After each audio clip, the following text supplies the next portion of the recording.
ನಮಸ್ಕಾರ ಸ್ನೇಹಿತರೆ, welcome to exam IAS academy.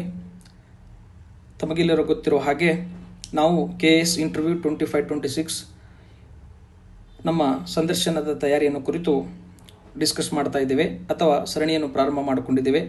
ಈ ಮೊದಲು ನಾವೇನು ಮಾಡ್ಕೊಂಡಿವಿ ಅಂದರೆ ನಿಮ್ಮ ಹೆಸರು ನಿಮಗೆಷ್ಟು ಗೊತ್ತು ಎಂಬ ಅಂಶವನ್ನು ಮೊದಲನೇ ವಿಡಿಯೋದಲ್ಲಿ ಡಿಸ್ಕಸ್ ಮಾಡ್ಕೊಂಡಿವಿ. ಎರಡನೇ ವಿಡಿಯೋದಲ್ಲಿ ನಿಮ್ಮ ಊರು ನಿಮಗೆಷ್ಟು ಗೊತ್ತು ಎಂಬ ಅಂಶವನ್ನು ಸೆಕೆಂಡ್ ವಿಡಿಯೋದಲ್ಲಿ ಡಿಸ್ಕಸ್ ಮಾಡ್ಕೊಂಡಿದ್ವಿ. ಇವತ್ತಿನ ವಿಡಿಯೋದಲ್ಲಿ ನಿಮ್ಮ ಹೋಬಳಿ ನಿಮಗೆಷ್ಟು ಗೊತ್ತು ಎಂಬ ಅಂಶವನ್ನು ಡಿಸ್ಕಸ್ ಮಾಡೋ ಪ್ರಯತ್ನವನ್ನು ಮಾಡೋಣ. ಇದಕ್ಕಿಂತ ಮುಂಚಿತವಾಗಿ ಸಾಕಷ್ಟು ವಿದ್ಯಾರ್ಥಿಗಳು ಏನಂತಂದರೆ, ಈಗ ಕೋರ್ಟಲ್ಲಿ ಕೇಸ್ ಇದೆ, ಕ್ಯಾಟಲ್ಲಿ ಕೇಸ್ ಇದೆ, ಹೈಕೋರ್ಟಲ್ಲಿ ಕೇಸ್ ಇದೆ ಮತ್ತು 56% ರಿಸರ್ವೇಷನ್ ಆಗಿದೆ. ಅವೆಲ್ಲದನ್ನು ಏನು ಗೊತ್ತಾ, ರಿಸಲ್ಟ್ ಬರುತ್ತಾ ಅಂತಂದಾಗ ಇದಕ್ಕೆ ಸರ್ಕಾರ ಸಮರ್ಥನೆ ಮಾಡ್ತದೆ. ಸರ್ಕಾರ ತನ್ನ ಕೆಲಸವನ್ನು ಸರ್ಕಾರ ಮಾಡ್ತದೆ. KPSC ಕೆಲಸ ತನ್ನ KPSC ಮಾಡ್ತದೆ. ನಾವು ವಿದ್ಯಾರ್ಥಿಗಳಾಗಿ ನಮ್ಮ ಕೆಲಸ ಏನಂತಂದರೆ, ಈಗ ಯಾರು ಚೆನ್ನಾಗಿ ಎಕ್ಸಾಮ್ ಮುಖ್ಯ ಪರೀಕ್ಷೆನ ಬರೆದಿದ್ದೀರಿ ಅವರು ಸಂದರ್ಶನಕ್ಕೆ ತಯಾರಿಯನ್ನು ಮಾಡೋದು ಒಂದನೇದು. ಇಟ್ ದ ಸೇಮ್ ಟೈಮ್ ಏನಾಗುತ್ತಂದರೆ, ಎಷ್ಟೇ ಚೆನ್ನಾಗಿ ಬರೆದ್ರೂ ಕೂಡ ಏನಾಗುತ್ತಂದರೆ ಅಲ್ಟಿಮೇಟ್ಲಿ ಸೆಲೆಕ್ಷನ್ ಆಗೋದು 384. ಈ ಹಿನ್ನೆಲೆಯಲ್ಲಿ ನೀವೇನು ಮಾಡಬೇಕಂದ್ರೆ, ಇನ್ನೊಂದು ನಿಮ್ಮ ಗುರುತರವಾದ ಜವಾಬ್ದಾರಿ ಏನಂತಂದರೆ ಪ್ರಿಲಿಮ್ಸ್ಗೆ ಚೆನ್ನಾಗಿ ಪ್ರಿಪ್ರೇಷನ್ ಮಾಡಬೇಕು. ಇಟ್ ದ ಸೇಮ್ ಟೈಮ್ ಏನಂದರೆ ನೀವು ಮೇನ್ಸನ್ನು ಕೂಡ ಏನಾಗುತ್ತೆ ನೀವು ಪ್ರಿಪ್ರೇಷನ್ ಮಾಡಬೇಕಾಗ್ತಾ ಹೋಗುತ್ತೆ. ಈಗ ಮೊನ್ನೆ ಮುಖ್ಯ ಪರೀಕ್ಷೆ ಬರೆದ ನಂತರ ನಿಮಗೂ ಅನುಭವ ಬಂದಿರ್ತದೆ. ಸೊ ಈ ಏರಿಯಾಸ್ಗಳು GS ಏರಿಯಾದಲ್ಲಿ XYZ ಏರಿಯಾ ನಂದು ವೀಕ್ ಇತ್ತು, GS2 ಅಲ್ಲಿ ಇದನ್ನು ನಾನು ಮಿಸ್ ಆಯಿತು, GS3 ಅಲ್ಲಿ ಇದು ಮಿಸ್ ಆಯಿತು, GS4 ಮಿಸ್ ಆಯಿತು, SA ಏನು ಗೊತ್ತಾ ಅನ್ಎಕ್ಸ್ಪೆಕ್ಟೆಡ್ ಟಾಪಿಕ್ ಬಂತು. ಹಿಂಗೆ ಏನೋ ನಿಮಗೆ ಒಂದು ಎಕ್ಸಾಮ್ ಹಾಲಲ್ಲಿ ಕುಂತಾಗ ನಿಮಗೇನೋ ಒಂದು ಅನುಭವಕ್ಕೆ ಬಂದಿರ್ತದೆ. ಆ ಐಡಿಯಾದ ಹಿನ್ನೆಲೆಯಲ್ಲಿ ನಿಮ್ಮ ವೀಕ್ನೆಸ್ ಅನ್ನ ನಿಮ್ಮ ಸ್ಟ್ರೆಂತ್ ಆಗಿ ಕನ್ವರ್ಟ್ ಮಾಡುವ ಕಡೆಗೆ ನೀವೇನು ಮಾಡಿ ಅಂತಂದ್ರೆ ಪ್ರಯತ್ನ ಪಡಿ. ವಿನಾಕಾರಣ ಯಾವುದೋ ಗಾಸಿಪ್ಸ್ಗಳಿಗೆ ಕಿವಿ ಕೊಟ್ಟು ಯಾವುದೋ ಟೆಲಿಗ್ರಾಮ್ ಗ್ರೂಪಲ್ಲಿ ಇನ್ನೊಂದೇನೋ ನ್ಯೂಸನ್ನು ಕೇಳಿ ಪ್ಯಾನಿಕ್ ಆಗುವ ಬದಲು ಎಲ್ಲವನ್ನ ನಿಮ್ಮ ಸಾಮರ್ಥ್ಯವನ್ನು ಹೆಚ್ಚಿಸುವ ಕಡೆಗೆ ನೀವೇನು ಮಾಡಿ ಅಂತಂದರೆ ಪ್ರಯತ್ನ ಇರಲಿ ಅಂತ ಹೇಳ್ತಾ, ಫಸ್ಟ್ ಇವತ್ತಿನ ಕ್ಲಾಸಲ್ಲಿ ನಾವೇನು ಮಾಡೋಣ ಅಂದರೆ ನಿಮ್ಮ ಹೋಬಳಿ ನಿಮಗೆಷ್ಟು ಗೊತ್ತು ಎಂಬ ಅಂಶವನ್ನು ನಾವೇನು ಮಾಡೋಣ ಅಂತ ಡಿಸ್ಕಸ್ ಮಾಡ್ತಾ ಹೋಗೋಣ. ಓಕೆ, ನೋಡಿ, ಕರ್ನಾಟಕವನ್ನು ನಾವೇನು ಮಾಡ್ಕೊಂಡಿವಿ ಅಂದರೆ ಒಟ್ಟು 4 ವಿಭಾಗಗಳಾಗಿ ನಾವು ವಿಂಗಡಣೆ ಮಾಡ್ಕೊಂಡಿವಿ. ಆ 4 ವಿಭಾಗಗಳನ್ನು ಮತ್ತೆ ನಾವೇನು ಮಾಡ್ಕೊಂಡಿವಿ ಅಂದರೆ 31 ಜಿಲ್ಲೆಗಳಾಗಿ ಡಿವೈಡ್ ಮಾಡ್ಕೊಂಡಿದ್ವಿ.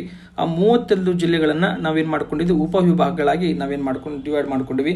ಆ ಉಪವಿಭಾಗಗಳಲ್ಲಿ ನಾವು ತಾಲೂಕುಗಳನ್ನು ನೋಡ್ತೀವಿ. ಟೋಟಲ್ ಈಗ ಎಷ್ಟಿದೆ ಅಂತಂದರೆ ನಮ್ಮ ಕರ್ನಾಟಕದಲ್ಲಿ 236 ಅಥವಾ 37 ತಾಲೂಕುಗಳಿದ್ದಾವೆ. ಈ ತಾಲೂಕುಗಳ ಸಂಖ್ಯೆಯನ್ನು ನಾವು ಯಾವಾಗ ಇಂಟ್ರೂ ಹೋಗ್ತೀರಿ ಸಂದರ್ಶನಕ್ಕೆ ಹೋಗುವಾಗ ಏನು ಮಾಡಿ ಅಂತಂದರೆ ಒಮ್ಮೆ ನೀವು ಡೇಟಾವನ್ನು ಎಕನಾಮಿಕ್ ಸರ್ವೆಯಿಂದ ರೆಫರ್ ಮಾಡ್ಕೊಂಡು ಹೋಗಿ. ಓಕೆನಾ? ಈ ತಾಲೂಕುಗಳನ್ನು ನಾವೇನು ಮಾಡ್ತೀವಿ ಅಂದರೆ ಹೋಬಳಿಗಳಾಗಿ ವಿಂಗಡಣೆ ಮಾಡ್ತೀವಿ. ಕರ್ನಾಟಕದಲ್ಲಿ ಎಷ್ಟು ಹೋಬಳಿಗಳಿದಾವೆ? 747 ಹೋಬಳಿಗಳಿದಾವೆ. ಆ ಹೋಬಳಿಗಳನ್ನು ನಾವೇನು ಮಾಡ್ತೀವಿ ಅಂದರೆ ಗ್ರಾಮಗಳಾಗಿ ನಾವೇನು ಮಾಡ್ತೀವಿ ವಿಂಗಡಣೆ ಮಾಡ್ತೀವಿ.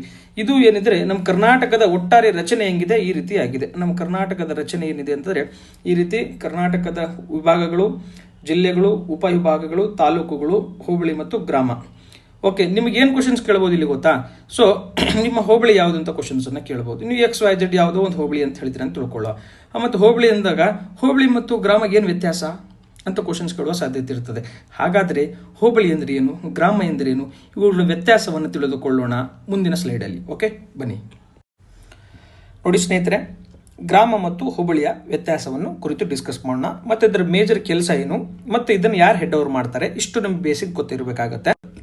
ಪ್ರೀತಿಯವರೇ, ನಿಮ್ಮ ಗ್ರಾಮ ಯಾವುದು ಅಂತ ಕ್ವಶನ್, ಗ್ರಾಮ ಎಂದರೆ ಗ್ರಾಮ ಅಂದ್ರೆ ಏನು ಅರ್ಥ ಮಾಡ್ಕೊಂಡೇನಿ ಅಂತ ಕ್ವಶನ್ಸ್ ಕೇಳ್ಬೋದು. ಅವಾಗ ನಿಮಗೆ ಅಥವಾ ಚನ್ನಬಸಪ್ಪ ನಿನ್ನ ಹೆಸರು, ಚನ್ನಬಸಪ್ಪ ನಿಮ್ಮ ಗ್ರಾಮ ಯಾವುದಪ್ಪ, ಹಾಗಾದ್ರೆ ಗ್ರಾಮ ಅಂದ್ರೆ ಏನು ತಿಳ್ಕೊಂಡಿಯಪ್ಪ ಅಂತ ಕ್ವಶನ್ಸ್ ಕೇಳುವ ಸಾಧ್ಯತೆ ಇರ್ತದೆ. ಗ್ರಾಮ ಅಂದಾಗ ಸರ್ ಗ್ರಾಮ ಆಡಳಿತದ ಅತ್ಯಂತ ಚಿಕ್ಕ ಘಟಕ ಸರ್ ಅಂತ ನಿಮಗೆ ಗೊತ್ತಿರಬೇಕು. ಸೊ ಆಸ್ ಎ ಆಫೀಸರ್ಸ್ ಆಗಿ ನೀವೇನೋ ಆಫೀಸರ್ ತರನೇ ಉತ್ತರ ಕೊಡುವ ಎಕ್ಸ್ಪೆಕ್ಟೇಷನ್ ಅವ್ರು ನಿಮ್ಮಿಂದ ಮಾಡ್ತಿರ್ತಾರೆ. ಸೊ ನೀವೇನು ಮಾಡಿ ಅಂದರೆ ಗ್ರಾಮ ಎಂದರೆ ಆಡಳಿತದ ಅತ್ಯಂತ ಚಿಕ್ಕ ಘಟಕವಾಗಿದ್ದು ಇದರ ಮುಖ್ಯ ಕೆಲಸ ಏನಂತಂದರೆ ಆಡಳಿತದ ನಿರ್ವಹಣೆ, ಕಂದಾಯ ಆಡಳಿತ ನಿರ್ವಹಣೆ, ಭೂ ಆಡಳಿತ ನಿರ್ವಹಣೆ ಗ್ರಾಮ ಮಟ್ಟದಲ್ಲಿ ಮತ್ತು ಗ್ರಾಮ ಮಟ್ಟದಲ್ಲಿ ಸಾಮಾಜಿಕ ಸೇವೆಯನ್ನು ಒದಗಿಸುವುದು ಇದರ ಮುಖ್ಯ ಕೆಲಸವಾಗಿರುತ್ತದೆ ಸರ್.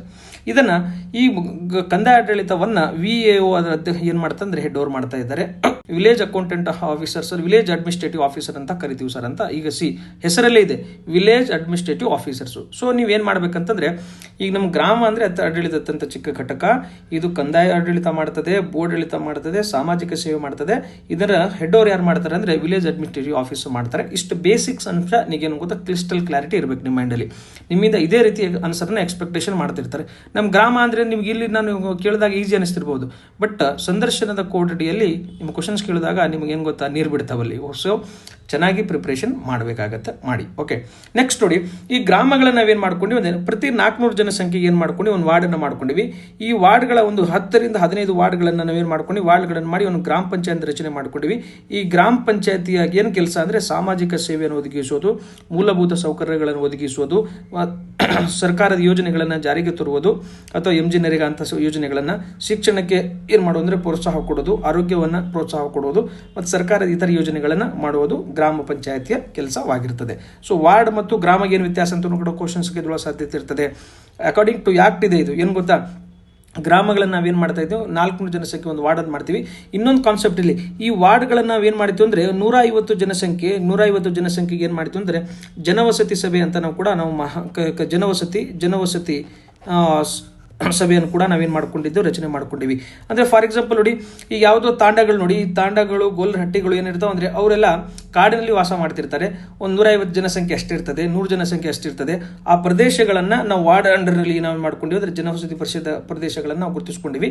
ಇದನ್ನು ಕೂಡ ಕ್ವೆಶನ್ಸ್ ಕೇಳೋ ಸಾಧ್ಯತೆ ಇರ್ತದೆ. ಸೊ ಜನವಸತಿ ಪ್ರದೇಶ ಅಂದರೆ ಏನು, ವಾರ್ಡ್ ಅಂದರೆ ಏನು, ಗ್ರಾಮ ಅಂದ್ರೆ ಏನು, ನಿಮಗೆ ಕ್ಲಿಸ್ಟಲ್ ಕ್ಲಾರಿಟಿ ಇರಲಿ. ಓಕೆ, ಇದು ಒಂದು. ಇಟ್ ದ ಸೇಮ್ ಟೈಮ್ ಹೋಬಳಿ ಅಂದ್ರೆ ಏನು, ಇದರಿಂದ 20 ಹಳ್ಳಿಗಳ ಒಂದು ಒಕ್ಕೂಟವನ್ನು, ಗ್ರಾಮಗಳ ಒಕ್ಕೂಟವನ್ನು ನಾವು ಹೋಬಳಿ ಎಂದು ಕರೆಯುತ್ತೇವೆ. ಈಗ ಒಂದು 10-15 ಹಳ್ಳಿಗಳನ್ನು ಸೇರಿಸಿ ನಾವೇನು ಮಾಡ್ತೀವಿ ಅಂದರೆ ಹೋಬಳಿಯನ್ನು ಕ್ರಿಯೇಟ್ ಮಾಡ್ತೀವಿ. ಈ ಹೋಬಳಿಯ ಕೆಲಸ ಏನಂತಂದರೆ ಅದೇ ಹೋಬಳಿ ಮಟ್ಟದಲ್ಲಿ ಏನು ಮಾಡೋದು ಅಂದರೆ ಕಂದಾಯ ಆಡಳಿತ ನಿರ್ವಹಣೆ ಮಾಡೋದು, ಭೂ ಆಡಳಿತ ನಿರ್ವಹಣೆ ಮಾಡೋದು ಮತ್ತು ಕಂದಾಯದ ಹೋಬಳಿಯಲ್ಲಿ ಏನು ಮಾಡೋದು ಅಂದರೆ ಸಮಾಜ ಸೇವೆಯನ್ನು ಕೊಡುವುದು ಇದರ ಮುಖ್ಯ ಕರ್ತವ್ಯವಾಗಿರ್ತದೆ. ಕರ್ನಾಟಕದಲ್ಲಿ ಎಷ್ಟು ಹೋಬಳಿಗಳದಾವೆ ಅಂದರೆ 747 ಹೋಬಳಿಗಳ ಕರ್ನಾಟಕದಲ್ಲಿ 747 ಹೋಬಳಿಗಳು ನೋಡ್ತೀವಿ. ಇದರ ಅಧ್ಯಕ್ಷತೆಯನ್ನು ಅಥವಾ ಇದರ ಮುಖ್ಯಸ್ಥರು ಯಾರಾಗಿರ್ತೀವಿ, ಯಾರ ನೇತೃತ್ವದಲ್ಲಿ ಅಡ್ಮಿನಿಸ್ಟ್ರೇಷನ್ ನಡೀತು ಅಂದರೆ ರೆವೆನ್ಯೂ ಇನ್ಸ್ಪೆಕ್ಟರ್ ಏನಿರ್ತಾರೆ ಅಂದರೆ ಅಲ್ಲಿ ಆಸ್ ಎ ಹೋಬಳಿ ಬಾಸ್ ಆಗಿ ಅವ್ರು ಕೆಲಸ ಮಾಡ್ತಿರ್ತಾರೆ. ಸ್ವಲ್ಪ ರೆವೆನ್ಯೂ ಇನ್ಸ್ಪೆಕ್ಟರ್ ಬಗ್ಗೆ ನಿಮಗೆ ಗೊತ್ತಿರಲಿ, ಮತ್ತು ಹೋಬಳಿ ಅಂದ್ರೇನು ಕ್ಲಾರಿಟಿ ಗೊತ್ತಿರಲಿ, ಮತ್ತು ಎಷ್ಟು ಹೋಬಳಿಗಳಿದಾವೆ ಅದನ್ನು ಸ್ವಲ್ಪ ಬೇಸಿಕ್ಸನ್ನು ತಿಳಿದುಕೊಳ್ಳುವ ಪ್ರಯತ್ನವನ್ನು ಮಾಡಿ. ಸೊ ಏನಂತಂದರೆ ಬೇಸಿಕ್ಸ್ ಹೋಬಳಿ ಅಂತಂದಾಗ ನೀವು ಕ್ಲಾರಿಟಿ ಇತ್ತಂದರೆ ಈಗ ನಿಮ್ಗೆ ಗೊತ್ತಿದೆಯಪ್ಪ, ಈಸ್ ಆಫೀಸರ್ಸ್ ಥರ ಏನು ಗೊತ್ತಾ, ಏನಂತ ಸಿಸ್ಟಮ್ ಹೆಂಗಿದೆ ಅಂತ ಇವ್ರಿಗೆ ಗೊತ್ತಾ. ಅವರು ನಿಮ್ಮನ್ನು ಆಟೋಮೆಟಿಕ್ ಆಗಿ ನೀವೇನು ಮಾಡ್ತೀವಿ ಅಂದರೆ ನಿಮ್ಮ ವ್ಯಕ್ತಿತ್ವವನ್ನು ಅವ್ರಿಗೆ ನೀವು ತೋರಿಸ್ತಾ ಹೋಗ್ತಾ ಇದ್ದೀರಿ. ಸೊ ನೀವೇನು ಮಾಡಬೇಕಂದ್ರೆ ಸ್ವಲ್ಪ ನಿಮ್ಮ ಪದ ಬಳಕೆ ಮತ್ತು ನೀವು ಮಾತನಾಡುವಾಗ ಕಾನ್ಫಿಡೆನ್ಸ್ ಆಗಿ, ಕೂಲ್ ಆ್ಯಂಡ್ ಕಂಪೋಸ್ಡ್ ಆಗಿ ಸ್ವಲ್ಪ ನೀವೇನು ಮಾಡಿ ಅಂದರೆ ನೀಟಾಗಿ ಸ್ವಲ್ಪ ಅದನ್ನು ಪ್ರಾಕ್ಟೀಸ್ ಮಾಡುವ ಪ್ರಯತ್ನವನ್ನು ಮಾಡಿ. ಓಕೆ, ಇಷ್ಟು ನಿಮಗೆ ಬೇಸಿಕ್ ಗೊತ್ತಿರಲಿ. ಈಗ ನೆಕ್ಸ್ಟ್ ಪಾರ್ಟಲ್ಲಿ ನಾನು ಏನು ಮಾಡ್ತೀನಿ ಅಂದರೆ ಹೋಬಳಿಯ ಬಗ್ಗೆ ಏನೇನು ವಿಶೇಷತೆ ಬರ್ಬೋದು, 9 ರಿಂದ 10 ಡೈಮೆನ್ಷನಲ್ಲಿ ನೀವು ಏನು ಪ್ರಿಪ್ರೇಷನ್ ಮಾಡಬೇಕು ಅನ್ನೋದು ನಾನು ನೆಕ್ಸ್ಟ್ ಸ್ಲೈಡಲ್ಲಿ ಡಿಸ್ಕಸ್ ಮಾಡ್ಕೊಂಡಿದ್ದೀನಿ. ಓಕೆ, ಈ ಹಿಂದೆ ಏನು ಮಾಡಿದ್ದೀನಿ, ಅಡ್ಮಿನಿಸ್ಟ್ರೇಟಿವ್ ಸ್ಟ್ರಕ್ಚರ್ ಹೆಂಗಿದೆ, ಹೋಬಳಿ ಮತ್ತು ಗ್ರಾಮಕ್ಕೆ ಏನು ವ್ಯತ್ಯಾಸ, ಅದರ ಸ್ಟ್ರಕ್ಚರ್ ಹೆಂಗಿದೆ ಅಂತ ಹೇಳಿದ್ದೀನಿ. ಈಗ ಸ್ಪೆಸಿಫಿಕ್ ಆಗಿ ನಿಮ್ಮ ಹೋಬಳಿಗೆ ಬರ್ತೀನಿ ನಾನು. ಫಾರ್ ಎಕ್ಸಾಂಪಲ್ ನಿಮ್ಮ ಹೋಬಳಿಯನ್ನು ನೀವು ಕ್ವಶನ್ಸ್ ಕೇಳ್ಬೋದು. ನಾನು ಸಂದರ್ಶಕನಾಗಿ ಮಿಸ್ಟರ್ ಪ್ರಿಯಾ ಅವರೇ ನಿಮ್ಮ ಹೋಬಳಿ ಹೆಸರು ಅಂತ ಕ್ವಶನ್ಸನ್ನು ಕೇಳ್ಬೋದು ನಾನು. ಅಥವಾ ಮಿಸ್ಟರ್ ರಾಮಚಂದ್ರ ಅವರೇ ನಿಮ್ಮ ಹೋಬಳಿ ಹೆಸರು ಅಂತ ಕ್ವಶನ್ಸ್ ಕೇಳ್ಬೋದು. ನೀವೇನು ಸರ್ ಚನ್ನಪಟ್ಟಣ ಅಂತ ಹೆಸರು ಕೊಡ್ತೀರ ಅಂತ ನೀವು ಭಾವಿಸ್ಕೊಳ್ಳು, ಹೌದಾ? ಹಾಗಾದ್ರೆ ಚನ್ನಪಟ್ಟಣ ಅಂದಾಗ ಅವ್ರ ಮೈಂಡಲ್ಲಿ ಏನು ಬರ್ಬೋದು, ಹೌದಪ್ಪ ಚನ್ನಪಟ್ಟಣದ ಗೊಂಬೆಗಳು ಫೇಮಸ್ ಇದಾವಲ್ಲ, ಯಾಕೆ ಅಷ್ಟೊಂದು ಫೇಮಸ್ ಇದಾವೆ ಅಂತ ಚನ್ನಪಟ್ಟಣದ ಗೊಂಬೆಯಲ್ಲೂ ಕ್ವಶನ್ಸ್ ಕೇಳ್ಬೋದು. ಹಾಗಾದ್ರೆ ಚನ್ನಪಟ್ಟಣದ ಗೊಂಬೆಗಳು GI ಟ್ಯಾಗ್ ಪಡೆದುಕೊಂಡಿದ್ದೇವೆ, ಹೌದು ಸರ್ ನೀವು ಪಡ್ಕೊಂಡಿದ್ದೆ ಅಂದಾಗ ಏನಮ್ಮ GI ಟ್ಯಾಗ್ ಅಂದರೆ ಏನು ಕ್ವಶನ್ಸ್ ಕೇಳ್ಬೋದು. ಅದು GI ಟ್ಯಾಗ್ ಪಡೆದುಕೊಳ್ಳುವುದರಿಂದ ಏನು ಉಪಯೋಗ ಇದೆ, ಹೌದಾ? ನೀವು ಅದನ್ನು ಇನ್ನೂ ಪ್ರಮೋಷನ್ ಮಾಡೋಕ್ಕೆ ಆಫೀಸರಾಗಿ ನೀವು ಏನು ಮಾಡ್ತೀರಾ?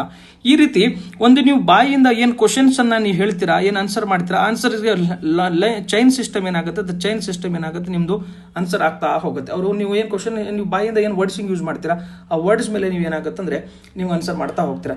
ಇದನ್ನು ನೀವು ಯಾವ ರೀತಿ ಹೇಳ್ತೀರಾ ಸರ್ ಅಂದರೆ, ನಾನು ಈ KPSC ಮಲ್ಟಿಪಲ್ ಟೈಮ್ KPSC ಸಂದರ್ಶನ ಕೊಟ್ಟಿರೋದ್ರಿಂದ ಅವ್ರು ಏನಿರುತ್ತೆ ನಾವು ಏನೆಲ್ಲ ಮಾತಾಡ್ತಾರೆ ಅವೇನು ಯಾವ ರೀತಿ ನಮ್ಮ ಇಂಟ್ರೋ ಫ್ಲೋ ಆಗುತ್ತೆ, ನನ್ನ ಪ್ರಾಕ್ಟಿಕಲ್ ಎಕ್ಸ್ಪೀರಿಯನ್ಸ್ ಇರೋದ್ರಿಂದ ನಾನೇನು ಮಾಡ್ತಾ ಇದ್ದೀನಿ ಅಂದರೆ ಏನು ನಿಮಗೆ ಆಗತ್ತೆ ನೀವು ಇದನ್ನು ಕರೆಕ್ಟಾಗಿ ನೀವು ಫಾಲೋ ಮಾಡಿದರೆ ನೀವು ಇಂಟ್ರ್ಯೂ ಬಂದಮೇಲೆ ನೀವು 100% ಹೇಳ್ತೀರಾ ಸರ್ ನೀವು ಹೇಳಿದಂಗೆ ಆಯಿತು ಅಂತ. ಯಾಕಂದರೆ ಅದು ಹಾಗೆ ಆಗೋದು. ನೀವೇನು ನಿಮ್ಮ ಬಾಯಿಂದ ಏನು ವರ್ಡಿಂಗ್ಸ್ ಯೂಸ್ ಮಾಡ್ತೀರಾ ಅದೇ ರೀತಿ ನಿಮ್ಗೆ ಏನಾಗ್ತಾ ಹೋಗ್ತಂದ್ರೆ ನಿಮ್ಗೆ ಇಂಟ್ರ್ಯೂ ಕ್ಯಾರಿ ಫಾರ್ವರ್ಡ್ ಆಗ್ತಾ ಹೋಗುತ್ತೆ. ಸೊ ಚನ್ನಪಟ್ಟಣದ ಈ ರೀತಿ ಆಗ್ಬೋದು. ಇನ್ ಕೇಸ್ ಹೌದು ನಿಮ್ಮ ಹೆಸರಿನ ವಿಶೇಷತೆ ಏನು, ಯಾರೋ ಕಿತ್ತೂರದವ್ರು ಇಲ್ಲಿ ಅಂತ ತಿಳ್ಕೊಳ್ಳೋಣ. ಈ ಕಿತ್ತೂರು ಅಂದ್ರೆ ಏನು ಗೊತ್ತಾ ನಿಮಗೆ, ಅಲ್ಲಿ ಕಿತ್ತೂರು ರಾಣಿ ಚೆನ್ನಮ್ಮದ ಬಗ್ಗೆ ಕ್ವಶನ್ಸ್ ಹೇಳೋ ಸಾಧ್ಯತೆ. ಕಿತ್ತೂರು ದಂಗೆ ಯಾಕೆ ನಡೀತು, ಕಿತ್ತೂರು ದಂಗೆ ಏನು ಗೊತ್ತಾ, ದಂಗೆಗೆ ಕಾರಣವಾದ ಅಂಶಗಳ್ಯಾವು. ಹಾಗಾದ್ರೆ ಇತ್ತೀಚಿನಾಗ ಏನು ಕಿತ್ತೂರು ನಮ್ಮ ಸಾಂಸ್ಕೃತಿಕ ಹಿನ್ನೆಲೆಯನ್ನು ನಾವೇನು ಅಭಿವೃದ್ಧಿ ಮಾಡಕ್ಕೆ ನಾವೇನೆಲ್ಲ ಕ್ರಮಗಳನ್ನು ತಗೊಳ್ತಾ ಇದ್ವಿ. ಈ ಕಿತ್ತೂರಿನ ಸಾಂಸ್ಕೃತಿಕತೆಯನ್ನು ನೀವು ಪ್ರಮೋಟ್ ಮಾಡಕ್ಕೆ ನೀವು ಆಫೀಸರ್ ಆಗಿ ನೀವೇನು ಮಾಡ್ತೀರಾ, ಈ ರೀತಿ ನಿಮಗೇನು ಮಾಡ್ಬೋದು ಅಂದರೆ ಕ್ವಶನ್ಸ್ ಏನೋ ಕ್ಯಾರಿ ಫಾರ್ವರ್ಡ್ ಆಗ್ತಾ ಹೋಗುತ್ತೆ. ಸ್ವಲ್ಪ ನೀವೇನಾದ್ರೂ ಅಧ್ಯಯನ ಮಾಡಿ. ಇನ್ ಕೇಸು ಯಾರೋ ಆಫೀಸರ್ಸ್ ಈಗ 2 ಜನ KPSC ಮೆಂಬರ್ಸ್ ಇರ್ತಾರೆ, 2 ಜನ ಎಕ್ಸ್ಪರ್ಟ್ಸ್ ಇರ್ತಾರೆ. ಆ ಎಕ್ಸ್ಪರ್ಟ್ಸ್ಗಳು ಏನಾದರೂ ಕಿತ್ತೂರು ನಿಮ್ಮ ಭಾಗದಲ್ಲಿ ಕೆಲಸ ಮಾಡಿದರೆ ಅವ್ರಿಗೇನೋ ಇನ್ನು ಅನುಭವ ಬಂದಿರ್ತದಲ್ಲಿ, ಏನೋ ವಿಶೇಷತೆ ಇರ್ತದೆ ನಿಮ್ಮ ಊರಿದ್ದು, ಅದನ್ನು ಕ್ವಶನ್ಸ್ ಕೇಳಿಬಿಡ್ತಾರೆ ಅವರು. ಸೊ ನೀವೇನು ಮಾಡಬೇಕಂದ್ರೆ ಸ್ವಲ್ಪ ನಿಮ್ಮ ಊರಿನ ವಿಶೇಷತೆ, ನಿಮ್ಮ ಹೋಬಳಿಯ ವಿಶೇಷತೆಯನ್ನು ನೀವು ನೀಟಾಗಿ ಏನು ಮಾಡಬೇಕಾಗತ್ತೆ, ಅಧ್ಯಯನ ಮಾಡಬೇಕಾಗತ್ತೆ. ಇದು ಒಂದು. ನೆಕ್ಸ್ಟು ನಿಮ್ಮ ಹೋಬಳಿಯ ರಾಜಕೀಯ ನಾಯಕರು ಯಾರು ಅಂತ ಕ್ವಶನ್ಸ್ ಕೇಳಬಹುದು. ಫಾರ್ ಎಕ್ಸಾಂಪಲ್ ಈಗ ನಮ್ದು ಏನು ಗೊತ್ತಾ, ಈಗ ಮಲ್ಲಿಕಾರ್ಜುನ್ ಖರ್ಗೆ ಅವರಂತ ಯಾರು ಅಂತ ಎಕ್ಸಾಂಪಲ್ ಕೊಡುವ, ಅಥವಾ ಸಿದ್ದರಾಮಯ್ಯ ಸಾಹೇಬ್ರು ಅಂತ ಎಕ್ಸಾಂಪಲ್ ಕೊಡುವ. ಈ ಸಿದ್ದರಾಮಯ್ಯ ಸಾಹೇಬ್ರು ಕೇಳುವಾಗ ಅವ್ರು ಹೆಂಗಿತ್ತು, ಅವ್ರು ರೆಡಿತ್ ಹೆಂಗೆ ಅನಿಸ್ತದೆ ನಿಮಗೆ, ಹೌದಾ, ಅದನ್ನು ಕ್ವಶನ್ಸ್ ಕೇಳ್ಬೋದು. ಯಾಕೆ ಈಗ ಈ ಮಲ್ಲಿಕಾರ್ಜುನ್ ಖರ್ಗೆ ಅವರು ಆದ್ಮೇಲೆ ಅವ್ರ ಮಕ್ಕಳು ಅವ್ರು ಮತ್ತು ಅವ್ರ ಅಳಿಯಂದರು ಅವ್ರದ್ದೇ ಏನು ಗೊತ್ತಾ ಡೈನಾಸ್ಟಿ ಪೊಲಿಟಿಕ್ಸ್ ಆಗ್ತಾ ಇದೆ, ಅದನ್ನು ನೀವು ನಂಬ್ತೀರಾ ಅಂತ ಕ್ವಶನ್ಸ್ ಕೇಳ್ಬೋದು ನಿಮಗೆ. ಹಾಗಾದ್ರೆ ಹ್ಞೂ ಅಂದಾಗ ಹಾಗಾದ್ರೆ ಡೈನಾಸ್ಟಿ ಪೊಲಿಟಿಕ್ಸ್ ಕಡಿಮೆ ಮಾಡೋಕೆ ನೀವೇನು ಮಾಡ್ಬೋದು ಅಂತ ಕ್ವಶನ್ಸ್ ಕೇಳಿಬಿಡ್ತಾರೆ ನಿಮಗೆ. ಸೊ ನೀವೇನು ಮಾಡ್ಬೇಕಂತಂದ್ರೆ ಇಂಥ ಟ್ರಿಕ್ಕಿ ಕ್ವಶನ್ಸ್ಗಳಿಗೆ ಬಹಳ balance and technically and constitutions basis ಮೇಲೆ ಸಂವಿಧಾನವನ್ನು ಆಧಾರವಾಗಿ ಇಟ್ಕೊಂಡು ನೀವೇನು ಮಾಡಬೇಕಾಗತ್ತಂದ್ರೆ ನೀವು ಆನ್ಸರ್ ಮಾಡಬೇಕಾಗತ್ತೆ. ಇನ್ ಕೇಸ್ ಅದು ಹೌದು ಸರ್ ಅವ್ರೇನು ಗೊತ್ತಾ ಡೈನಾಸ್ಟಿ ಪೊಲಿಟಿಕ್ಸ್ ಮಾಡ್ತಾ ಇದ್ದಾರೆ, ಅವ್ರಿಗೆ ಬಿಡಿಸಬೇಕು, ರಿಸರ್ವೇಷನ್ ಯೂಸ್ ಆಗ್ತಾ ಇದೆ, ಹೆಂಗೆ ನೀವು ನಿಮ್ಮ ಸ್ನೇಹಿತರ ಜೊತೆ ಏನು ವಾದ ವಿವಾದ ಮಾಡ್ತೀರಿ, ಆ ರೀತಿ ನೀವು ಆನ್ಸರ್ ಕೊಟ್ಟರೆ ನಿಮ್ಮ ವ್ಯಕ್ತಿತ್ವ ಏನಾಗುತ್ತೆ, ನಿಮ್ಗೆ ಗೊತ್ತಿಲ್ಲದಂತೆ ನಿಮ್ಮ ವ್ಯಕ್ತಿತ್ವವನ್ನು ಅವ್ರ ಮುಂದೆ ನೀವು ಇಟ್ಬಿಡ್ತೀರಾ. ಸೊ ಇಲ್ಲಿ ಏನಾಗಿಂತ ಟ್ರಿಕ್ಕಿ ಕ್ವಶನ್ಸ್ಗಳಿಗೆ ನೀವೇನು ಮಾಡಬೇಕಂದ್ರೆ ಭಾಳ ಎಚ್ಚರಿಕೆಯಿಂದ ಡಿಪ್ಲೊಮೆಟಿಕ್ ಆಗಿ ಭಾಳ ಕೂಲ್ ಆ್ಯಂಡ್ ಕಂಪೋಸ್ಡ್ ಆಗಿ ಆ್ಯಂಡ್ ಸಂವಿಧಾನವನ್ನು ಆಧಾರವನ್ನು ಇಟ್ಟುಕೊಂಡು ಜೊತೆಗೆ ಅದು ಮತದಾನ ಮೌಲ್ಯವನ್ನು ಆಧಾರ ಇಟ್ಟುಕೊಂಡು ನೀವೇನು ಮಾಡಬೇಕಾಗತ್ತಂದ್ರೆ ಸ್ವಲ್ಪ ಸ್ಪಷ್ಟವಾಗಿ ಆ್ಯಂಡ್ ಡೇರಿಂಗ್ಲೆ, ಹೌದಾ, ಆ್ಯಂಡ್ ಬಹಳ ಏನು ಗೊತ್ತಾ ತೊದಲದೆ ನೀವೇನು ಮಾಡಿದ್ರೆ ಆನ್ಸರ್ ಮಾಡುವ ಪ್ರಯತ್ನವನ್ನು ಮಾಡಬೇಕು. ನೀವು ಆನ್ಸರ್ ತಪ್ಪೇ ಇರಲಿ, there is no issue at all. But ನೀವು ಹೇಳುವಾಗ ಅವರಿಗೆ ನೀವು ಅದನ್ನು ಸಮರ್ಥನೆ ಮಾಡ್ತಾ ಇದ್ದೀರಿ ಅಥವಾ ಅದನ್ನು ನೀವು ಅವಹೇಳನ ಮಾಡ್ತೀರಾ, ಆ ರೀತಿ ಮಾಡೋ ಬದಲು ಕೂಲ್ ಕಂಪೋಸ್ಡ್ ಆಗಿ ನೀವು ಬ್ಯಾಲೆನ್ಸ್ಡ್ ಆಗಿ ನಿಮ್ಮ ಒಪಿನಿಯನ್ನ ಕೊಡುವ ಪ್ರಯತ್ನವನ್ನು ಮಾಡಿ. ಓಕೆ, ಇನ್ ಕೇಸ್ ನಿಮ್ಮ ಹೋಬಳಿಯಲ್ಲಿ ಸಾಮಾಜಿಕ ನಾಯಕರು ಯಾರಂತ ಕ್ವಶನ್ಸ್ ಕೇಳ್ಬೋದು ನಿಮಗೆ.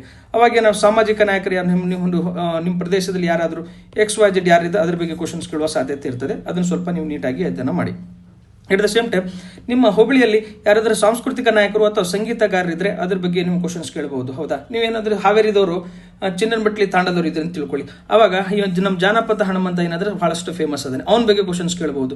ಇತ್ತೀಚಿನ ಅದರಿಂದ ನೋಡಿ ಆ ಜಾನಪದ ಕಲೆಯನ್ನು ಸಾಕಷ್ಟು ಪ್ರಮೋಷನ್ ಮಾಡಕ್ಕೆ ಹೆಲ್ಪ್ ಆಯಿತು. At the same time social media ಇಂಪ್ಯಾಕ್ಟಿಗೆ ಅಂಡ್ ಲೋಕಲ್ ಟ್ಯಾಲೆಂಟನ್ನು ಎಸ್ಟ್ರಾಕ್ಟ್ ಮಾಡೋಕ್ಕೆ ಸೋಷಿಯಲ್ ಮೀಡಿಯಾ ಹೆಲ್ಪ್ ಆಗ್ತಾ ಇದೆ.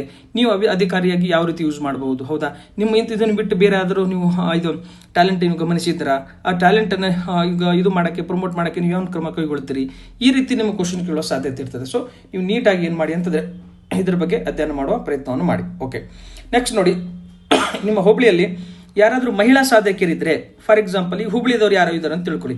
ಯಾರು ಹುಬ್ಳಿಯವರು ಇದ್ದಾಗ ಸುಧಾಮೂರ್ತಿ ಬಗ್ಗೆ ನಿಮ್ಮ ಕ್ವಶನ್ಸನ್ನು ಕೇಳ್ಬೋದು. ಯಾವುದು ಲೇಡೀಸ್ ಇಂಟ್ರೂವರ್ ಇದ್ದರೆ ಅಥವಾ ಯಾರು ನೀವು ಕ್ಯಾಂಡಿಡೇಟ್ ಲೇಡೀಸ್ ಇದ್ದರೆ, ಯಾರು ಮಹಿಳಾ ಸಾಧಕಿಯರು ಯಾರಪ್ಪ ನಿನಗೆ ಯಾರು ಇಷ್ಟಪ್ಪ, ಏನು ಕೆಲಸ ಅಂತ ಹೇಳಿ ನೀವು ಸುಧಾಮೂರ್ತಿ ಅಂತ ಹೇಳ್ಬೋದು. ಸುಧಾಮೂರ್ತಿ ಒಳಗೆ ಯಾಕೆ ಇಷ್ಟ, ಅವ್ರೇನೇ ಕೆಲಸ ಮಾಡಿದ್ದಾರೆ, ಹೌದಾ, ಅವ್ರ ಯಾವ ಗುಣಗಳು ನಿಮ್ಗೆ ಇಷ್ಟ ಆಗುತ್ತೆ, ನೀವು ಅವರ ಗುಣಗಳನ್ನು ಅಥವಾ ಅವರ ಕ್ಯಾರೆಕ್ಟರ್ನ ಅದರ ಸದ್ಗುಣಗಳನ್ನು ಯಾವ ರೀತಿ ಅಡ್ಮಿನಿಸ್ಟ್ರೇಟಿವ್ಲಿ ಬಳಸ್ತೀರಾ, ಈ ರೀತಿ ನಿಮಗೆ ಏನು ಕ್ವಶನ್ಸ್ ಆಗುತ್ತೆ ಕ್ಯಾರಿ ಫಾರ್ವರ್ಡ್ ಆಗ್ತಾ ಹೋಗುತ್ತೆ. ಸ್ವಲ್ಪ ನೀವೇನು ಮಾಡಿ ಅಂದರೆ ನೀವು ಆ್ಯಸ್ ಎ ನಾನು ಕ್ವಶನ್ಸ್ ಕೇಳಿದಾಗ ನಾನು ಹೆಂಗೆ ಆನ್ಸರ್ ಮಾಡ್ತೀನಿ ಆ್ಯಂಡ್ ನೀವು ಏನು ಕ್ವಶನ್ ಕೌಂಟರ್ ಆಗ್ಬೋದು ಅದಕ್ಕೆ ಹೆಂಗೆ ಆನ್ಸರ್ ಮಾಡ್ತೀನಿ, ನಿಮ್ಮನ್ನು ನೀವು ಅಜೂಮ್ ಮಾಡಿ ಏನು ಮಾಡಿ ಅಂದರೆ ನೀವು ಆನ್ಸರ್ ಮಾಡುವ ಏನು ಮಾಡಿ ಅಂದರೆ ಒಂದು ಕ್ವಶನರಿ ನೀವೇನು ಮಾಡಿ ಡೆವಲಪ್ ಮಾಡುವ ಪ್ರಯತ್ನವನ್ನು ಮಾಡಿ. ಓಕೆ, ನೆಕ್ಸ್ಟ್ ನೋಡಿ, ನಿಮ್ಮ ಹೋಬಳಿಯಲ್ಲಿ ಯಾವುದೋ ಐತಿಹಾಸಿಕ ಹಿನ್ನೆಲೆ ಅಥವಾ ಐತಿಹಾಸಿಕ ಶಾಸನಗಳಿದ್ದಾಗ ಅಥವಾ ಐತಿಹಾಸಿಕ ಹಿನ್ನೆಲೆಯನ್ನು ಕೇಳ್ಕೊಂಡಾಗ ಅದನ್ನು ಬರಬೇಕು ನಮ್ಮ ಕ್ವಶನ್ಸ್ ಕೇಳುವ ಸಾಧ್ಯತೆ. ಫಾರ್ ಎಕ್ಸಾಂಪಲ್ ಯಾರೋ ಕಲಬುರಗಿ ಜಿಲ್ಲೆಯ ಸನ್ನತಿಯವರು ತಿಳ್ಕೊಳ್ಳಿ, ಅಲ್ಲಿ ಸನ್ನತಿ ಶಾಸನ ಇದೆ, ಅದ್ರ ಬಗ್ಗೆ ಕ್ವಶನ್ಸ್ ಕೇಳಬಹುದು. ಅಥವಾ ಯಾರು ಹಂಪಿದವರು ಇದ್ದೀರಿ ಅಂತ ತಿಳ್ಕೊಳ್ಳಿ, ಆ ಹಂಪಿಯ ಬಗ್ಗೆ ನೀವು ಕ್ವಶನ್ಸ್ ಕೇಳುವ ಸಾಧ್ಯತೆ ಇರ್ತವೆ. ಜೊತೆಗೆ ಹಂಪಿ ನಾವು ಏನು ಮಾಡ್ತೀವಿ, ಯುನೆಸ್ಕೋ ವರ್ಲ್ಡ್ ಹೆರಿಟೇಜ್ ಸೈಟ್ಸ್ ಇದೆ, ಯುನೆಸ್ಕೋ ವರ್ಲ್ಡ್ ಹೆರಿಟೇಜ್ ಸೈಟ್ಸ್ ಅಲ್ಲಿ ಸೇರಿಸಬೇಕಾದ್ರೆ ಏನು ಮಾನದಂಡಗಳಿದಾವೆ, ಅದರಿಂದ ಏನು ಪ್ರಯೋಜನ ಆಗ್ತದೆ, ಮತ್ತು ಯಾವ ಸೈಟ್ಸ್ಗಳನ್ನು ಯುನೆಸ್ಕೋ ಹೆರಿಟೇಜ್ ಸೈಟ್ಸ್ ಅಲ್ಲಿ ನೀವು ಸೇರಿಸಬೇಕಂತ ನೀವು ಭಾವಿಸ್ತೀರಾ, ಈ ರೀತಿ ಒಂದು ಕ್ವಶನ್ ಹಿಡ್ಕೊಂಡು ನೀವೇನು ಮಾಡಬಹುದು ಅಂದರೆ ಅದ್ರ ಮೇಲೆ ಕ್ವಶನ್ಸ್ ಆಗ್ತಾ ಹೋಗ್ತವೆ. ಸ್ವಲ್ಪ ನೀವಾಗಿ ಅದನ್ನು ನೀಟಾಗಿ ಅಧ್ಯಯನ ಮಾಡುವ ಪ್ರಯತ್ನವನ್ನು ಮಾಡಿ. ಓಕೆ, ನೆಕ್ಸ್ಟ್ ನೋಡಿ, ನಿಮ್ಮ ಹೋಬಳಿಯ ಚಲನಚಿತ್ರ ನಟರು ಅಥವಾ ನಟಿಯರು ಯಾರು ಅಂತ ಕ್ವಶನ್ಸ್ ಕೇಳಬಹುದು. ಅವಾಗ ಫಾರ್ ಎಕ್ಸಾಂಪಲ್ ಯಾರೋ ನೀವು ಮೈಸೂರು ಭಾಗದವರು ಇರ್ತೀರಿ ಅಂತ ಭಾವಿಸ್ಕೊಳ್ಳೋಣ. ಯಶ್ ಅಥವಾ ಕಿಚ್ಚ ಸುದೀಪ್ ಬಗ್ಗೆ ಯಾರು ಬೇಕಾದರೂ, ರಾಧಿಕಾ ಪಂಡಿತ್ ಬಗ್ಗೆ, ರಚಿತಾ ರಾಮ್ ಬಗ್ಗೆ, ಯಾರ ಬಗ್ಗೆ ಆದರೂ ಕ್ವಶನ್ಸ್ ಕೇಳುವ ಸಾಧ್ಯತೆ ಇರ್ತದೆ. ನಿಮಗೆ ಯಾವ ಹೀರೋ ಇಷ್ಟ ಅಂತ ಕ್ವಶನ್ಸ್ ಕೇಳ್ಬೋದು. ಅವರು ಎಸ್ ಇಷ್ಟ ಸರ್ ಅಂತ ಹೇಳ್ತೀರಾ. ಯಾಕೆ ಎಸ್ ಇಷ್ಟ ನಮ್ಮ ಅಂತ ನಿಮಗೆ ಕ್ವಶನ್ಸ್ ಕೇಳ್ಬೋದು. ಅವಾಗ ನೀವೇನು ಮಾಡ್ಬೋದು, ಸರ್ ನಮ್ಮ ಕನ್ನಡ ಇಂಡಸ್ಟ್ರಿಯನ್ನು ಅಂತಾರಾಷ್ಟ್ರೀಯ ಮಟ್ಟಕ್ಕೆ ಕೊಯ್ದು ಅವರು ಪಾತ್ರ ವಹಿಸಿದ್ರು ಸರ್. ಹೌದಾ, ಹಾಗಾದ್ರೆ ಬೇರೆ ಹೀರೋಗಳಿಗೆ ಯಾಕಾಗಿಲ್ಲಮ್ಮ, ಅವರಿಗೇನು ಆ ಸಾಮರ್ಥ್ಯ ಇಲ್ವೇ ಅಂತ ಕ್ವಶನ್ ಕೇಳಬಹುದು. ಅವಾಗ ನಿಮ್ಮ ಹತ್ರ ಆನ್ಸರ್ ಇರಬೇಕು. ಸೊ ನೀವು ಏನಾದ್ರೂ ಆನ್ಸರ್ ಮಾಡ್ತಾ ಇದ್ದೀರಾ ಅಂತಂದ್ರೆ ಅದಕ್ಕೆ ಏನು ಕೌಂಟರ್ ಕ್ವಶನ್ ಬರ್ಬೋದು ಅಂತ ಸ್ವಲ್ಪ ನೀವು ಎಚ್ಚರಿಕೆಯಿಂದ ನೀವು ಬಹಳ ಅಟೆಂಟಿವ್ ಆಗಿ ಆನ್ಸರ್ ಮಾಡಬೇಕಾಗತ್ತೆ. ಏನೋ ಇದು ನನಗೆ ಗೊತ್ತಿದ್ದು ಕ್ವಶನ್ಸ್ ಕೇಳಿದಾರೆ ಅಂತ ನೀವು ಟಪಕ್ ಅಂತ ಆನ್ಸರ್ ಮಾಡಿದಾಗ ಅಲ್ಲಿ ಕೌಂಟರ್ ಕ್ವಶನ್ ಬಂದಾಗ ನೀವು ಅದು ತೊದಲಿಸ್ಬಿಡ್ತೀರಾ, ಅಲ್ಲಿ ಘಾಬಾಗ್ಬಿಡ್ತೀರಾ. ಘಾಬಾಗಂಗಿಲ್ಲ, ಕೂಲ್ ಆ್ಯಂಡ್ ಕಂಪೋಸ್ ಆಗಿ ಮಾಡಿ. ಆ್ಯಂಡ್ ಪ್ರಾಕ್ಟಿಕಲ್ ಎಕ್ಸ್ಪೀರಿಯನ್ಸ್ ಹೇಳ್ತೀನಿ. ಅಯ್ಯೋ KPS ಇಂಟ್ರ್ಯೂ ಹಿಂಗಿರುತ್ತೆ ಭಾಳ ಚೆನ್ನಾಗಿರ್ತದೆ. ನಿಮ್ಮ ಒಂದ್ಸಾರಿ ನೀವು ಇಂಟ್ರ್ಯೂ ಬಂದು ಗೇಟ್ ಒಳಗೆ ಎಂಟ್ರಿ ಹೊಡೆದಾಗ ನಿಮ್ಮೊಂದು ಐಡೆಂಟಿ ಕಾರ್ಡ್ ಕೊಡ್ತಾರೆ. ಅವರು ಐಡೆಂಟಿ ಕಾರ್ಡ್ ಕೊಟ್ಟು ಒಳಗಡೆ ಕರ್ಕೊಂಡು ಹೋಗ್ತಾರೆ. ಒಳಗಡೆ ಕರ್ಕೊಂಡು ಹೋಗಿ ಒಳ್ಳೆ ಚೇರ್ಗಳಲ್ಲಿ ಡಾಕ್ಯುಮೆಂಟ್ ವೆರಿಫಿಕೇಶನ್ ನಿಮ್ಮ ಡ್ಯಾಫ್ ಇರ್ತದೆ. ಅದನ್ನು ನೀಟಾಗಿ ಏನು ಮಾಡ್ತಾರೆ ಅಂದರೆ ಅವರು ಚೆಕ್ ಮಾಡ್ತಾರೆ. ಎಲ್ಲ ಚೆಕ್ ಮಾಡಿದ ನಂತರ ಒಳ್ಳೆ ಏನು ಕೊಡ್ತಾರೆ, ಸೋಪಾ ಕೊಟ್ಟು ಚಾಯ್, ಪಾನಿ, ಬಿಸ್ಕಿಟ್ ಎಲ್ಲವನ್ನು ನೀಟಾಗಿ ಕೊಟ್ಟು ನಿಮ್ಮ ರಾಜ ಮರ್ಯಾದೆ ಕೊಡ್ತಾರೆ ಅವರು. ಎಟ್ ದ ಸೇಮ್ ಟೈಮ್ ನಿಮ್ಮ ರೆಸ್ಟ್ ರೂಮಿಗೆ ಹೋಗ್ಬೇಕಾ ಅವರೇ ಹೋಗಿ ಕರ್ಕೊಂಡು ಹೋಗ್ತಾರೆ. ಮತ್ತೆ ಟೆನ್ಷನ್ ಆಗ್ತಾ ಇದೆ, ಟೆನ್ಷನ್ ಆಗಬೇಡಿ ಅಂತ ಅವರೇ ಏನು ಗೊತ್ತಾ, ಸಬ್ ಸೆಕ್ರೆಟರಿ ಅಥವಾ ಸೆಕ್ರೆಟರಿ ಬಂದು ಮೋಟಿವೇಶನ್ ಮಾತು ಕೂಡ ಆಡ್ತಾರೆ. ನೀವು ಘಾಬಾಗುವ ಅಥವಾ ಗೊಂದಲಕ್ಕೊಳಗಾಗುವ ಯಾವುದೇ ಪ್ರಶ್ನೆ ಇಲ್ಲ. ಎಟ್ ದ ಸೇಮ್ ಟೈಮ್ ನೀವು ಎಕ್ಸಾಮ್ ಸಂದರ್ಶನ ಹಾಲಲ್ಲಿ ಕೂಡ KPSC ಮೆಂಬರ್ಸ್ ಮತ್ತು ಎಕ್ಸ್ಪರ್ಟ್ಸ್ಗಳು ಕೂಡ ಅವರು ನಿಮಗೆ ಭಾಳ ಕಾರ್ಡಿಯಲ್ ಆಗಿ ಆಸ್ ಎ ಆಫೀಸರ್ ಟ್ರೀಟ್ ಮಾಡಿ ನಿಮ್ಮನ್ನು ಭಾಳಷ್ಟು ಮರ್ಯಾದೆ ಕೊಟ್ಟು ಮತ್ತು ನಿಮ್ಮನ್ನು ಅವರಷ್ಟೇ ನೀವು ಈಕ್ವಲ್ ಅಂತ ತಿಳಿದು ನೀವು ಆಫೀಸರಾಗಿ ಹೋಗ್ತೀರ ಅಂತ ನಿಮ್ಗೆ ಏನಾಗುತ್ತಾ ಅವರು ಒಂದು ರಾಜ ಮರ್ಯಾದೆ ಕೊಡ್ತಿರ್ತಾರೆ. ನೀವು ಅದೇ ರೀತಿ ಏನು ಮಾಡಬೇಕಂದ್ರೆ ಬಿಹೇವ್ ಮಾಡಬೇಕಾಗತ್ತೆ. ಒನ್ಸ್ ನೀವು ಆಫೀಸ್ ಎಕ್ಸಾಮ್ ಹಾಲಲ್ಲಿ ಅಥವಾ ಸಂದರ್ಶನದ ಕೋರ್ಡಿನಲ್ಲಿ ನೀವು ಎಂಟ್ರಿ ಹೊಡೆದಾಗ ನೀವು ಆಫೀಸರ್ ಥರನೇ ಬಿಹೇವ್ ಮಾಡ್ಬೇಕು ನೀವು. ಓಕೆನಾ, ಚೆನ್ನಾಗಿ ಮಾಡಿ. ಓಕೆ, ನೆಕ್ಸ್ಟ್ ನೋಡಿ, ಇದಕ್ಕೆ ನೀವು ಆಫೀಸರ್ ಥರ ಬಿಹೇವ್ ಮಾಡಬೇಕಂದ್ರೆ ನೀವು ಕರೆಕ್ಟಾಗಿ ವಿಡಿಯೋಗಳನ್ನು ನೋಡಿ ನಿಮ್ಮ ವ್ಯಕ್ತಿತ್ವದ ಕೆಲಸ ಮಾಡಬೇಕು, ನಿಮ್ಮ ಹಾಬಿಟ್ಗಳ ಮೇಲೆ ಕೆಲಸ ಮಾಡಬೇಕು. ನಾನು ಏನೇನು ಹೇಳ್ತಾ ಇದ್ದೆ ಅದ್ರ ಮೇಲೆ ಚೆನ್ನಾಗಿ ಕೆಲಸ ಮಾಡಿ ನಿಮ್ದು ಬೇಸಿಕ್ ಸ್ಟ್ರಾಂಗ್ ಇತ್ತಾ ನಿಮ್ಮ ಕಾನ್ಫಿಡೆನ್ಸ್ ಬರ್ತದೆ. ನಿಮ್ಮ ಕಾನ್ಫಿಡೆನ್ಸ್ ಇತ್ತಾ ನೀವು ಆನ್ಸರ್ ಚೆನ್ನಾಗಿ ಮಾಡ್ತೀರಿ. ನೀವು ಆನ್ಸರ್ ಚೆನ್ನಾಗಿ ಮಾಡಿದ್ರಾ ನಿಮ್ಗೆ ಗೊತ್ತಾ, ನಿಮಗೆ ರೆಸ್ಪಾನ್ಸ್ ಚೆನ್ನಾಗ್ತದೆ. ರೆಸ್ಪಾನ್ಸ್ ಚೆನ್ನಾಗಿ ಸಿಗ್ತಾ ಮಾರ್ಕ್ಸ್ ಒಳ್ಳೆ ಬರ್ತವೆ. ಒಳ್ಳೆ ಮಾರ್ಕ್ಸ್ ಬಂತ ನಿಮ್ಮ ಸೆಲೆಕ್ಷನ್ ಗ್ಯಾರಂಟಿ. ಸೊ ನೀವೇನು ಮಾಡಬೇಕಂದ್ರೆ ಸ್ವಲ್ಪ ಇದನ್ನು ಭಾಳ ಸೀರಿಯಸ್ ಆಗಿ ತೊಗೊಂಡು ನೀವು ಏನು ಮಾಡಬೇಕಂದ್ರೆ ಪ್ರಿಪ್ರೇಷನ್ ಮಾಡಬೇಕಾಗತ್ತೆ. ಓಕೆ, ನೆಕ್ಸ್ಟ್ ನೋಡಿ, ನಿಮ್ಮ ಹೋಬಳಿಯ ಸಾಹಿತಿಗಳು ಯಾರು ಅಂತ ನಿಮಗೇನು ಗೊತ್ತಾ, ಸಾಹಿತಿಗಳಿದ್ರೆ ಕ್ವಶನ್ಸನ್ನು ಕೇಳ್ಬೋದು. ಫಾರ್ ಎಕ್ಸಾಂಪಲ್ ಬಾನು ಮಸ್ತಾಕ್ ಏನು ಗೊತ್ತಾ, ಇತ್ತೀಚೆಗೆ ನಾವು ಅನ್ಕೋತಾ ಬೂಕರ್ ಪ್ರಶಸ್ತಿಯನ್ನು ಪಡ್ಕೊಂಡಿದ್ದಾರೆ. ಬಾನು ಮಸ್ತಾಕ್ ಡಿಸ್ಟಿಕ್ದವ್ರು ಯಾರಿದ್ರೆ ಅದ್ರ ಬಗ್ಗೆ ಕ್ವಶನ್ಸ್ ಕೇಳುವ ಸಾಧ್ಯತೆ ಇರ್ತವೆ. ಇದನ್ನು ಬಿಟ್ಟು ನಾನೇನು 9 ರಿಂದ 10 ಪಾಯಿಂಟ್ಸ್ಗಳನ್ನು ನಾನೇನು ಹಾಡ್ಕೊಂಡಿದ್ದೇನೆ. ಈಗ ನನ್ನ ಮೈಂಡಿಗೆ ಏನು ಬಂದಿದೆ, ನನ್ನ ಎಕ್ಸ್ಪೀರಿಯನ್ಸಲ್ಲಿ ನಾನು ಏನೇನು ಕ್ವಶನ್ಸ್ ಕೇಳಿದ್ದಾರೆ ಅದನ್ನು ಬೇಸಸ್ ಇಟ್ಕೊಂಡು ನಾನು ನಿಮಗೆ ಹೇಳ್ತಾ ಪ್ರಯತ್ನವನ್ನು ಮಾಡ್ತಾ ಇದ್ದೀನಿ. ಇದನ್ನು ಬಿಟ್ಟು ನಿಮ್ಮ ಹೋಬಳಿಯಲ್ಲಿ ಯಾವುದು XYZ ಹೋಬಳಿ ನಿಮ್ಮ ಸ್ಥಳೀಯ ವಿಷಯಗಳು ಯಾವುದಾದ್ರು ಇಂಪಾರ್ಟೆಂಟ್ ಇದ್ರೆ ಅದು ನನಗೆ ಅಪ್ಲಿಕೇಬಲ್ ಆಗೋದಾದ್ರೆ ಯಾವ್ದು ಇಂಪಾರ್ಟೆಂಟ್ ಇದೆ ನನಗೆ ಅಪ್ಲಿಕೇಬಲ್ ಆಗುತ್ತೆ ಅದನ್ನು ನೀವೇನು ಮಾಡಿ ಅಂದರೆ ಫೈಂಡ್ ಔಟ್ ಮಾಡಿ. ಅದರ ಬಗ್ಗೆ ಸ್ವಲ್ಪ ನೀವೇನು ಮಾಡಿ ಅಂದರೆ ಡಿಸ್ಕಸ್ ಮಾಡುವ ಪ್ರಯತ್ನ ಮಾಡಿ, ಅದರ ಬಗ್ಗೆ ಅಧ್ಯಯನ ಮಾಡುವ ಪ್ರಯತ್ನವನ್ನು ಮಾಡಿ. ಈ ರೀತಿ ಸ್ಟಾರ್ಟಿಂಗ್ 2 ವಿಡಿಯೋಸ್ಗಳನ್ನು ನೋಡಿ, ಇದು ವಿಡಿಯೋಸ್ಗಳನ್ನು ನೋಡಿ, ಆ್ಯಂಡ್ ಇದರ ಮೇಲೆ ವಿಡಿಯೋ 1 ಡ್ಯಾಫ್, ವಿಡಿಯೋ 2 ಡ್ಯಾಫ್, ವಿಡಿಯೋ 3 ಡ್ಯಾಫ್, ನಿಮ್ಮ ಡ್ಯಾಫ್ಸ್ಗಳನ್ನು ತಯಾರು ಮಾಡಿ. ಈ ರೀತಿ ಅರ್ಲಿ ಸ್ಟಾರ್ಟ್ ಮಾಡಿ ಅಚ್ಚುಕಟ್ಟಾಗಿ ಮತ್ತು ಸ್ಟೆಪ್ ಬೈ ಸ್ಟೆಪ್ ಮಾಡ್ತಾ ಹೋದ್ರಿಂದ ನಿಮ್ಮ ಸಂದರ್ಶನ 100% ಚೆನ್ನಾಗಾಗತ್ತೆ. ಅದರಲ್ಲಿ ಯಾವುದೇ ಡೌಟ್ ಇಲ್ಲ. ನಿಮ್ಮ ಸಂದರ್ಶನ ತಯಾರಿ ಚೆನ್ನಾಗಾಗಲಿ, ನಿಮ್ಮ ಪ್ರೋಗ್ರೆಸ್ ಏನಾಗುತ್ತೋ ಸುಖಕರವಾಗಲಿ ಅಂತ ಹಾರೈಸ್ತಾ ನನ್ನ ವಿಡಿಯೋನಿಗೆ ಇಲ್ಲಿಗೆ ವೈಂಡ್ ಅಪ್ ಮಾಡ್ತೇನೆ. Thank you very much.